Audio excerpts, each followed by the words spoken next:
Salut les renards, c'est FoxPy, on se retrouve aujourd'hui pour le 59e épisode de la playlist Algorithme en Python.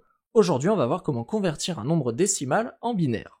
J'ai préparé un petit tableau où sur la colonne de gauche vous avez des chiffres allant de 1 à 9 et le nombre 10, et sur la colonne de droite vous avez leur équivalent en base binaire qu'on appelle aussi la base 2. Donc 1 en base décimale ça fait 1 en base binaire, 2 en base décimale ça fait 10 en base binaire, 3 en base décimale ça fait 11 en base binaire, etc. etc. En dessous, on va faire une petite démonstration de la méthodologie pour convertir un nombre décimal en binaire. Ça va nous aider à savoir comment on va coder la future méthode qui opérera à ces conversions. Pour ça, on va essayer de retrouver le nombre 10 en base décimale en base binaire. Donc il est écrit ici 10 en base décimale et on le veut en base binaire pour être plus précis. Donc n est égal à 10. Je vais vous expliquer le procédé. On va calculer le reste de 10 modulo 2 et on va le récupérer, on va le mettre de côté. Ensuite, n sera égal à n divisé par 2, et on va réopérer cette méthode. On va recalculer le reste, n sera divisé par 2, et ainsi de suite, jusqu'à ce que n soit égal à 0, et ça nous donnera notre nombre en binaire, vous allez voir. Donc, ici, je calcule le reste est égal à n modulo 2, et ici, il sera de 0. En effet, 10 divisé par 2, il n'y a pas de reste, donc on peut noter 0 ici. Le n change, le n est égal à n divisé par 2, le double slash nous indique que l'on veut un nombre entier. Ici, 10 divisé par 2, ça va nous donner 5. On réitère le processus. On a les restes, qui est égal à n modulo 2, donc 5 modulo 2. On regarde, c'est égal à 1. En effet, 5 divisé par 2, si on le prend en sens inverse, ça fait 2 fois 2 plus 1, on a donc un reste de 1, je l'ajoute ici. On rediminue notre n, et pour ça, on fait n est égal à n divisé par 2. Là, ça va nous donner 5 divisé par 2, mais on veut une valeur entière, ça va nous donner 2. Très bien, recalculons le reste. Le reste est égal à n modulo 2, on va le réafficher. Et là, ça fait 0. En effet, on a 2 modulo 2, il n'y a pas de reste. On a 0. On change le n est égal à n divisé par 2, donc 2 divisé par 2, ça va nous faire 1. Et on recalcule le reste. Reste est égal à n modulo 2, donc le reste de la division 1 divisé par 2, ça va nous donner 1. Donc on ajoute le 1 ici, et à présent, n est égal à n divisé par 2, et quand on affiche n, on obtient 0.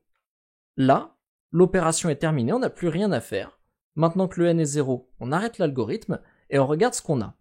0, 1, 0, 1. Ici, pour le 10, on a 1, 0, 1, 0. C'est l'inverse. Alors, je vais vous montrer que c'est l'inverse. Ici, je vais tout simplement mettre ça dans une chaîne de caractères et je vais faire ce petit bout de code pour afficher l'inverse. Donc, double point, moins 1. Et là, vous voyez qu'on a 10, 10. Et 10 est bel et bien égal à 10, 10 en base binaire. Donc, on a réussi à convertir un nombre décimal en binaire en faisant des successions de modulos et de division. On peut à présent coder notre méthode tout en haut, donc on va la définir, on va l'appeler decimal to binary, qui va prendre en paramètre un nombre n, et là c'est très simple, tant que le nombre n est différent de 0, eh bien on va continuer dans la boucle. Et qu'est-ce qu'on faisait? On calculait le reste, et on divisait n. Alors, on va procéder à la division de n, comme ceci, et je vais créer une variable que je vais appeler binary, qui sera une chaîne de caractères, et celle-ci va à chaque fois se voir concaténer le reste, donc n modulo 2. Ici, on va caster ça en chaîne de caractères, puisque sinon ça va nous renvoyer un nombre entier, et nous on veut que ce soit une chaîne de caractères, et maintenant, on peut tout simplement renvoyer binary, mais rappelez-vous, le nombre est reconstitué à l'envers avec les restes, donc on va l'inverser, et pour ça on refait appel à cette écriture double point, moins 1. On peut faire un test, decimal to binary de 10, et ça affiche bien 10, 10. Alors on pourrait essayer pour 1, ça affiche 1, on peut essayer pour 7, ça affiche 111, et c'est bien égal à 111, on peut tester pour des nombres plus grands, 40, là on trouve 101, puis 0, 0, 0. Bref, ça a l'air de fonctionner. On peut à présent mieux tester notre méthode, alors je vais juste vous expliquer un petit truc. Ici, la méthode bin de Python permet de transformer un nombre en nombre binaire. Ici, le nombre 10 est égal à 10, mais cette méthode renvoie toujours un 0b en début. Ça, on peut l'enlever en faisant appel à la méthode replace des chaînes de caractères et en demandant à ce que le 0b soit remplacé par rien du tout. Et là, ça nous donne bien 10. Ce que je fais, c'est que je fais une boucle pour tous les nombres allant de 1 à 100, et le 101 est exclu, et je vais tester si ce que renvoie ma méthode decimal to binary est égal à ce que renvoie la méthode bin de i, où on remplace le 0b par rien du tout. Autrement dit, je teste si ma méthode est fonctionnelle en regardant si elle renvoie les mêmes résultats que la méthode bin de Python.